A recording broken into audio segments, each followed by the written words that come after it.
Ang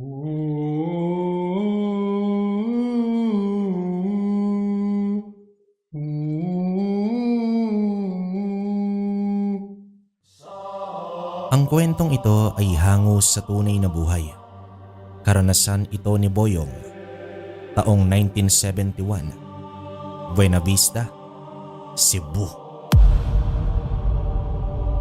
Sa kagustuhan ng kanyang ama na makaiwas mula Ormoc, naglakbay ang kanilang pamilya patungong Buena Vista. Wala man silang kadaladala, pinilit nilang hanapin ang kanilang tadhana sa lugar na yon. Sawang-sawa na kasi ang kanilang padre de pamilya sa mga paulit-ulit na nangyayari sa lugar na pinagmulan nila. Naniniwala ito na sa lugar na yon makikita nila ang kanilang inaasam na mapayapang buhay. Hindi naman sila tumatakas sa kanilang mga kaaway.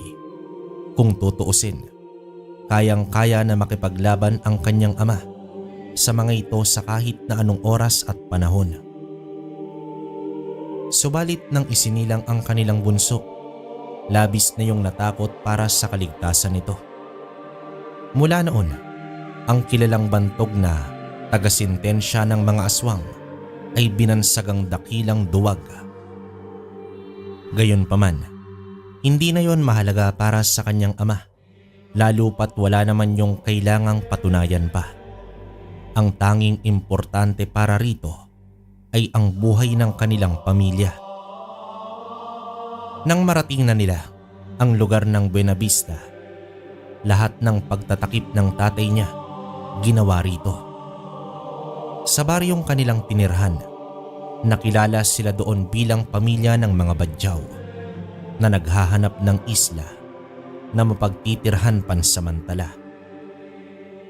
Hindi naman nila yon ikinakahiya, gawa ng kahit papaano meron namang ugnayan ang kanilang dugo sa mga katutubong yon. Sa paglipas ng mga araw at buwan, natutunan na nila kung ano ang mga pamamaraan para mabuhay sa isla. Kapag nagsasaka noon ang kanyang ama, si Boyong naman ang pumupunta sa dalampasigan para manguha ng isda. Ganon at ganon ang kanilang ginagawa hanggang sa hindi na nila namalayan. Ilang buwan na pala ang nakakaraan magmula noong napadpad sila roon. Kahit papaano, nagkaroon na rin sila ng mga kaibigan doon na siya namang ikinatuwa ng kanilang pamilya.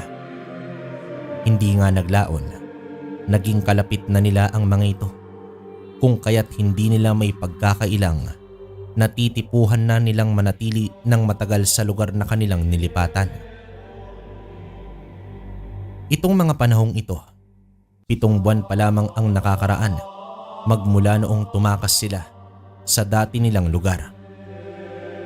Si Boyong naman noon ay nasa edad 18 taong gulang na, kaya na may aminado siya na meron siyang ideya sa mga nangyayari. Kilala na rin noon ng kanyang ama at kung ano ang kakayahan nito sa tuwing yon ay nakikipaglaban sa mga nilalang na nasa panig ng kaliwa. Siya nga pala, 4 lang sila noong magkakasama. Siya, yung magulang niya, at yung bunso nila. Nakatira rin sila noon sa dulong parte ng baryo para makaiwas sa kahit na sino. Ang inaalala kasi nila noon ay yung pagiging mainitin ng ulo ng tatay niya sa tuwing nakakakita ito ng demonyong nagbabalat kayo. Ayon kay Boyong na noong naninirahan pa sila sa Ormoc, hindi napigilan ng kanyang ama na patayin ang isang aswang na naglalakad lamang sa merkado. Gamit ang isang maliit na sanga ng kawayan, walang pagdadalawang isip niyang inundayan ng saksak sa mismong bungo nito na nasa ilalim ng bahagi ng tenga. Pagbulwak ng napakaitim nitong dugo, agad naman niyang binali ang ulo nito na siyang naging sanhi upang mamatay yon ng walang kalaban-laban sa harap ng maraming tao. Bagaman marami ang nakakita, hindi naman siya noon hinuli ng barangay sa kadahilanang ipinakita niya sa mga ito kung papaano magpalit anyo ang nilalang na yon. Magmula noon, nagkaroon ng matinding paniniwala ang kanilang mga kababaryo buhat sa mga nilalang na nagpapalit at gumagaya ng anyo. Siya na rin ang naatasang pumatay sa mga ito, alinsunod sa sinaunang gawain ng kanilang angkan. Dahil naman sa ganoong trabaho ng kanyang ama, halos ginawa naman ito ang lahat para lamang mailigtas ang lahat ng kababaryo niya. Wala siyang kakayahang manggamot, pero ang pumatay ng aswang ay ang isa sa pinakadalubhasa niyang aral. Sa husay at galing ng ama ni Boyong, kapag nakakaharap yon ng isang aswang, halos minuto lamang ang inaabot ng buhay nito. Depende sa kanyang uri at antas. Kapag gabunan, umaabot ng 20 minuto ang kanilang pagbubuno. Subalit ni katiting na tsansang manalo ito, wala yung pag-asa. Magalusan man ang nilalang na yon ng kanyang ama, magwawagi at magwawagi ito sa kahit na anong paraan. Sa loob ng ilang taon nitong pakikipagbuno sa mga nilalang, naging palaisipan sa kanilang mga kababaryo kung bakit ganoon na lamang ang husay ng ama ni Boyong pagdating sa pakikipaglaban sa mga ito. Yung mga albularyo kasi noon sa kanilang lugar, aminadong nahihirapan tuwing nakakasagupa yon ng higit sa isang aswang. Dahil naman sa ganoong palaisipan, hindi maiwasan ng kanyang ama na makasalamuha ng mga taong nagtatanong ukol sa abilidad niya. Minsan nga, iniimbitahan pa siya nito sa subukan ng tangan para lamang malaman ang kanyang karga. Subalit sa kabila ng lahat ng yon, hindi naman niya ito pinatulan. Sa kasamaang palad, hanggang sa pag-alis nila sa ormok, walang nakakaalam sa lihim ng kanilang padre de pamilya. Ang tanging nakakaalam lang nito, walang iba kundi ang nanay nila. Akala ni Boyong, habang buhay na din yung magiging palaisipan para sa kanya. Pero sa paglipas ng mga araw, unti-unti niya namang napapansin ang pagbanggit ng tatay niya ukol sa mga pamamaraan nitong ginagawa. Pakiramdam niya, dahan-dahan na nitong ipinapasa ang mga abilidad sa kanya. Hindi naman niya yon gaanong ipinagtataka, lalo na't pangkaraniwan na ang pagpasa sa anumang karga ng ama sa panganay nitong anak. Isang hapon, habang naglalakad si Boyong pabalik sa kanilang bahay, nasipat naman niya ang tatay niya na nagpapahinga sa gilid ng daan, katabi ang 3 sako ng palay na naging parte nito sa anihan. Pagsilay naman niya sa kinaroroonan nito, dali-dali niya naman yung nilapitan habang nagwiwika noon ng, "Ang dami mo palang dala, Itay ah. Bakit di ka po nagpatulong?" Kasabay ng pagwika doon ni Boyong ay ang pagsabit naman niya ng kanyang mga nahuling isda sa maong niyang pantalon na pinaiksian. Nang akmang papasanin niya na ang isa sa mga sako ng palay, bahagya naman siyang natigilan matapos siyang abisuhan ng kanyang ama na magpahinga muna kahit sandali. Dahil naman sa sinabi nito, agad naman siyang napaupo sa tabi nito, naghihintay kung kailan sila uusad pabalik sa kanilang pamamahay. Makalipas pa ang ilang minuto, bigla namang napatingin si Boyong sa kanyang ama matapos niya yung marinig na magwika sa kanya ng, "Siguro anak, napansin mo na ang mga pagpaparamdam ko sa iyo nitong mga nakaraan. Tama ang hinala mo. Balak ko na ngang ipasa sa iyo ang sikreto ko. Alam mo, nararamdaman ko sa hinaharap na baka kailanganin ko na ng tulong mo.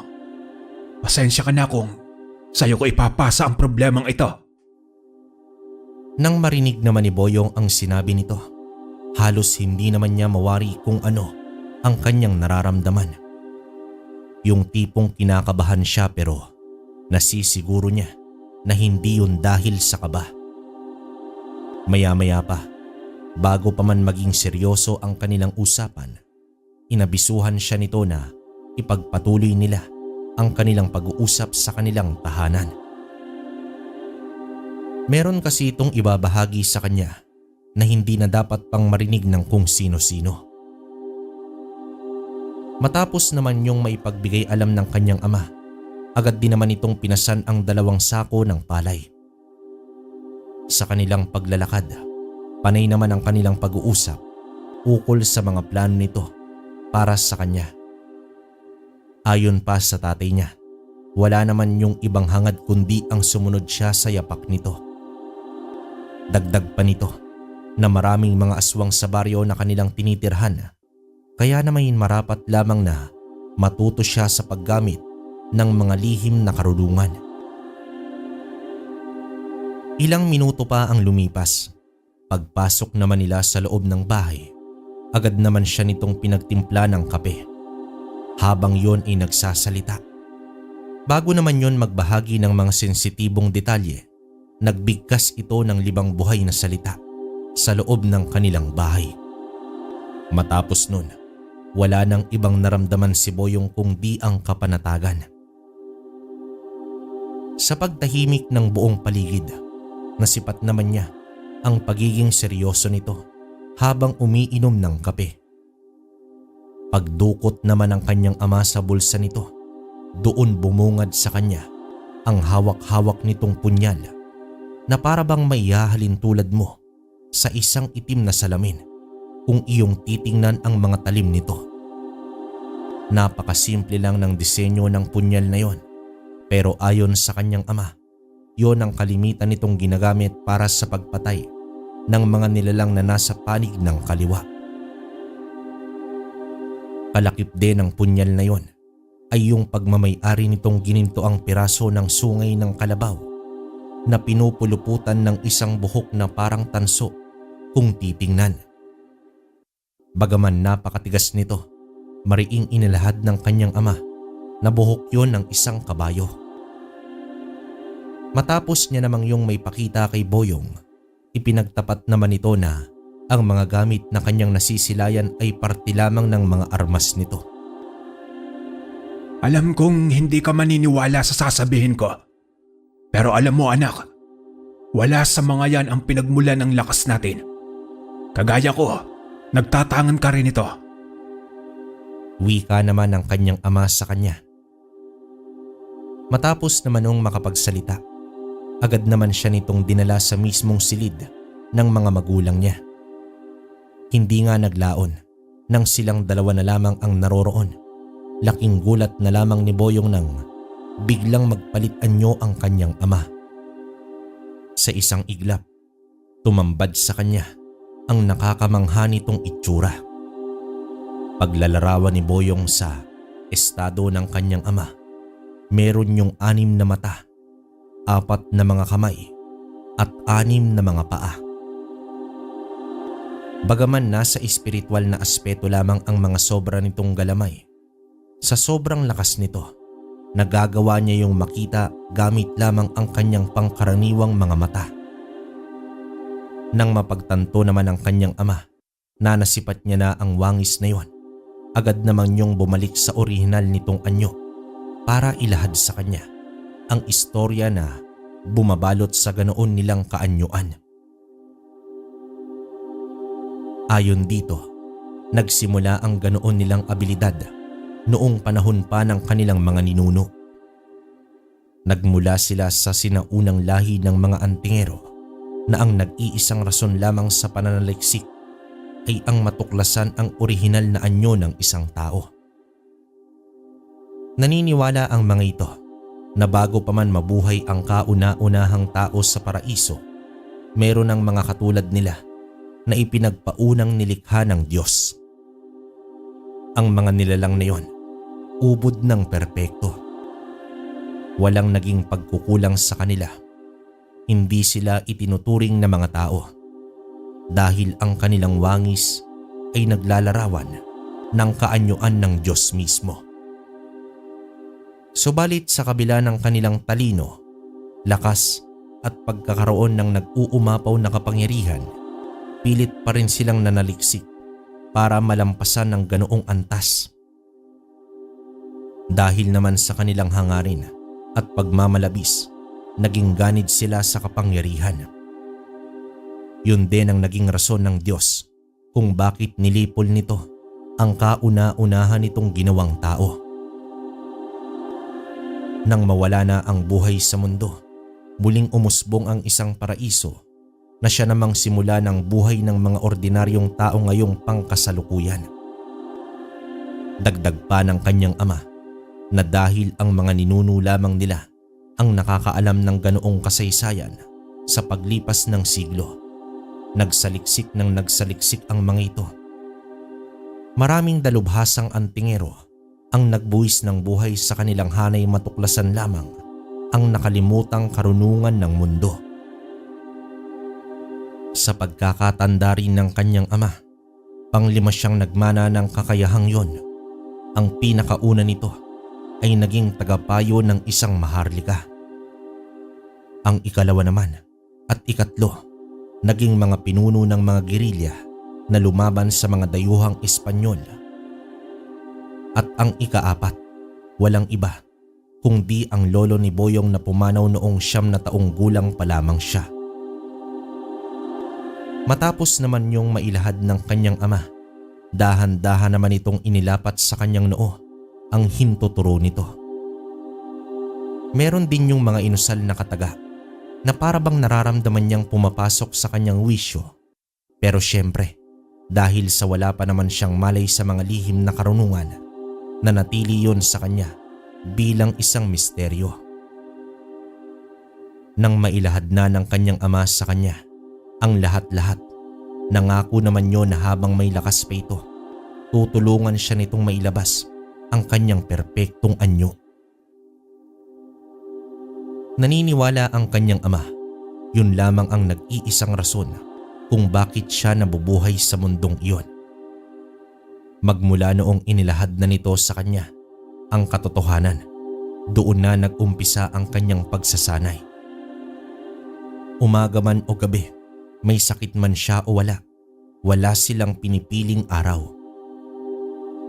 Nagpatuloy ang ganoong gawain nila Boyong sa loob ng 6 na taon. Dahil sa bilis ng paglipas ng oras, hindi niya na namalayan na napakalayo na pala niya sa dati niyang estado. Kung noon, mangmang pa siya, ngayon ay tila bang napakalawak na ng kanyang kaalaman. Sa pagtungtong naman ng huling araw ng kanilang pagsasanay, inabisuhan siya nito na maghanda sa mga gagawin nila. Lingid sa kaalaman kasi ni Boyong na habang tinuturuan siya ng kanyang ama, nakapasok na sa isla ang mga nilalang na naghahangad na makaganti sa kanila. Kabilang sa mga nilalang na yon ay yung matandang gabunan na binigyan ng ikalawang pagkakataon ng kanyang ama para mabuhay. Sa pagkakatanda ni Boyong, huli niya na nang malaman ang tungkol doon. Gayunpaman, sa kabila ng lahat ng yon, nanatili pa rin siyang kampante sa kadailanang dalawa na silang makikipaglaban sa mga ito. Sa isip-isip niya, na kaya nga noon ng kanyang ama nang nag-iisa, paano pa kaya ngayong nadadalawa na sila? Lumipas ang mga araw, wala naman silang ibang ginawa kundi ang maghintay. Ayon sa mga kaibigan nilang engkanto, dumaong sa likod ng isla ang mga nilalang na yon. Aabutin pa ng ilang araw ang paglalakbay ng mga ito bago nito marating ang lugar na kanilang kinaroroonan. Dahil naman sa mensaheng iyon, minabuti naman nilang gumawa ng patibong pang sorpresa sa kanilang mga bisita.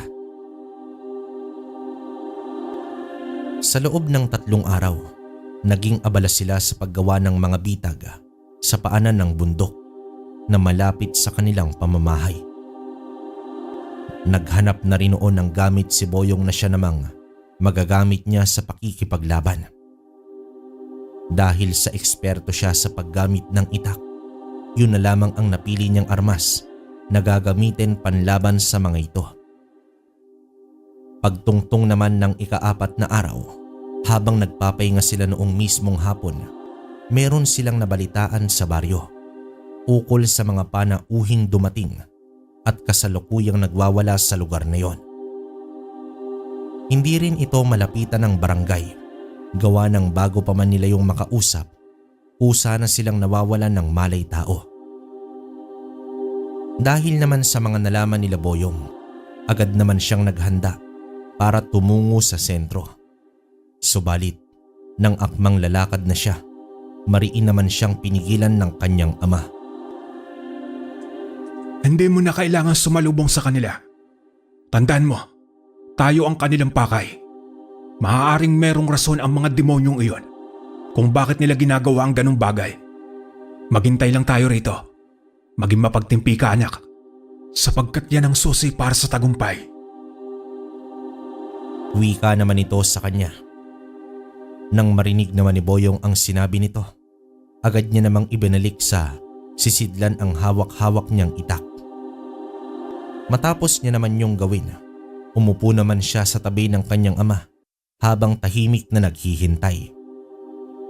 Ilang oras pa ang lumipas nang tumungtong na ang takip silim.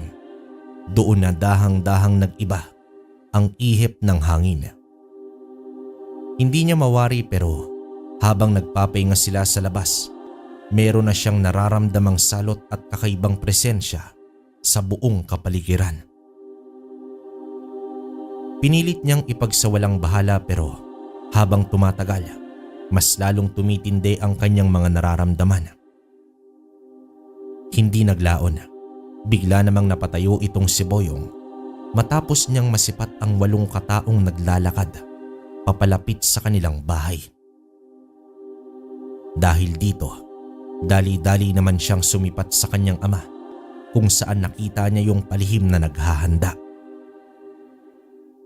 Paglapit naman ng 8 aswang sa bakuran ng kanilang bahay, doon niya nasilayan na ang 3 sa mga ito, pawang mga gabunan.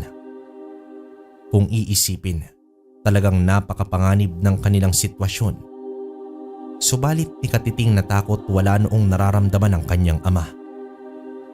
Makalipas pa ang ilang minuto, nasipat naman niyang pumasok sa pinto ang isang matanda. Dahan-dahang naglalakad patungo sa kinaroroonan nila. Nang ilang metro na lamang ang layo nito sa kanila, mahinahon naman yung nagwika ng, Kay tagal ka naming inanak, Pregor. Dito ka lang pala namin makikita. Kamusta na? Mukhang masaya naman kayo rito sa isla.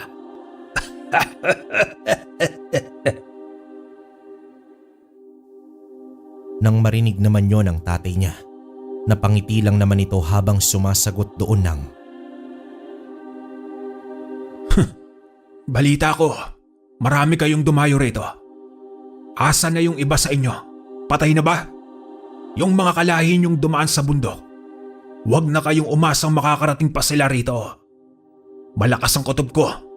Kayo na lamang ang natitira.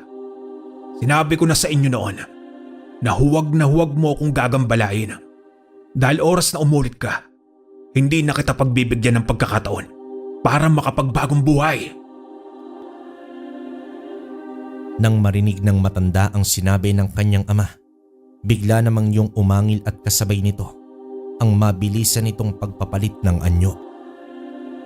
Pagsilay naman ng 7 aswang sa ginawa ng matandang yon, buong puwersa naman yung winasak ang bakod ng kanilang bahay. Nang masipat naman yon nila Boyong, agad naman nilang binunot ang kanilang mga armas habang mabilis na nagpapalit anyo. Sa isang iglap, sumiklab ang labanan sa kanilang tahanan kung saan sa kauna-unahang pagkakataon nasipat ng mga ito ang totoong anyo nila Boyong. Sa panig kasi ng kanyang ama, meron yung matinding sabulag na inilagay sa wangis niya upang hindi yon makita habang nakikipaglaban siya. Subalit dahil sa bago pa lamang noong natuto ang kanyang panganay, nasisiguro niyang wala yung kaide-ideya sa ganoong pamamaraan. Kalahating oras pa ang lumipas nagpatuloy ang kanilang pakikipaglaban kung saan dadalawa na sa mga aswang ang binawian ng buhay. Pagsilay naman ng isang gabunan kay Boyong, agad naman siya nitong sinunggaban, ngunit bago pa man ito masakmal ang kanyang leeg, nagawa na yung mapigilan ng dalawa niyang espiritual na kamay. Sapat na ang pagkakataong iyon upang walang habas niyang mataga ang ulo nito hanggang sa tuluyang kumalas ang mismong utak ng nilalang. Pagramdam ni Boyong na patay na ang nilalang na yon, nasipat niya naman ang kanyang ama na hawak-hawak na ang tatlong katawan ng aswang habang patuloy na nakikipaglaban sa gabunan na naliligo na sa sarili nitong dugo. Maya-maya pa, nang ang matanda na lamang ang natira, agad naman yung pinutulan ng pakpak ng kanyang ama. Sabay pako ng mga galamay nito sa lupa, gamit-gamit ang 4 na buhay na kataga. Hindi ka pa natuto sa unang pagharap natin. Napakaswerte mo dahil binigyan kita noon ng pagkakataon na mabuhay. Pero sinayang mo. Ano bang akala mo bubuhayin pa kita? Gayong nakita mo na ang wagis ng aking anak. Kasama kong ibabaon sa impyerno ang mga nalaman mong yan. Wika ng kanyang ama sa gabunang matandang yon. Matapos naman itong makapagsalita, walang habas niya naman yung inundayan ng saksak sa mismong puyo nito. Halos hindi niya yon tinigilan hanggat hindi kumakalas ang mismong ulo ng nilalang sa katawan. Maya-maya pa, nang mapagtanto naman itong patay na ito, agad naman siya nitong inabisuhan na gumawa ng malalim na hukay sa unahang bahagi ng kanilang tahanan. Inilibing nila ang katawan ng mga aswang sa ilalim ng kawayanan. Magmula noong mangyari yon sa kanila, bumalik ang pagmamalabis ng kanyang ama na pumatay ng mga aswang. Araw man o gabi, sinusuyod nito ang mga karatig lugar para pumatay. Kasama din nito si Boyong para naman kahit papaano masanay na siya sa ganoong gawain. Pero alam niyo ba na kahit ilang beses nilang inulit ang pagpatay sa mga aswang ng umaga, ni minsan walang nakakakilala sa kanila. Ang tanging nakita lamang doon ng mga nakasaksi ay ang malauling nilang balabal na palagi nilang suot-suot. Magpahanggang ngayong kasalukuyan, kahit matanda na itong si Boyong, ni minsan ay hinding-hindi niya pa rin malilimutan ang tungkol sa yumao niyang ama na binansagang kilabot na manunugis ng mga aswang. Wakas. Okay, opinion ko sa kwento natin mga kabaryo. Grabe. Parang nakakabitin yung kwento ni Boyong, no? Pero napakatindi nung labanan. Saka pansin nyo ba yung aral na tinuro sa kanya ng ama niya?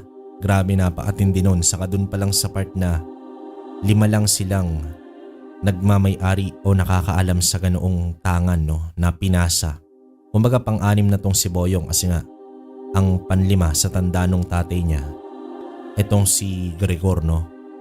Tapos pang-6 si Boyong. Siguro namatay na tong tatay niya dahil na rin sa katandaan. Tagal na ito, 1971. Buena Vista, Cebu. Grabe. Saka yun nga, sinabi rin dito na walang nakasaksi na sila talaga yun, kumbaga balabal o parang anino na lang yung nakikita. Grabe. Saka sayang talaga. Napakalakas nito kung nagkaroon lang to ng unang kwento tungkol kay Gregor, no? Bago tong kay Boyong. Grabe. Wala akong masabi kasi yun nga, pinagpasapasahan. Saka tingnan mo naman ang dinadali niya. Purong gabunan. Matandang gabunan pa, di ba? Isipin mo na lang yung kakayahang taglay ni Gregor, no? Hindi lang nasabi kung kargado to ng mutya, pero yun nga, yung punyal na hawak niya, meron yung may nakapaloob doon na sungay, gintong sungay ng kalabaw. Tapos yung sinasabi niyang gininto ang buhok ng kabayo is alam niyo naman yun na gintong buhok ng tikbalang. Wala nang iba. Grabe. Para sa akin, dun yung armas pa lang na yun, sobra-sobrang lakas na. Ano pa kaya yung aral nung dalawa? Diba? Grabe, sana nilahad ni Boyong lahat. Pero wala tayong magagawa, hanggang dun lang yung storya natin.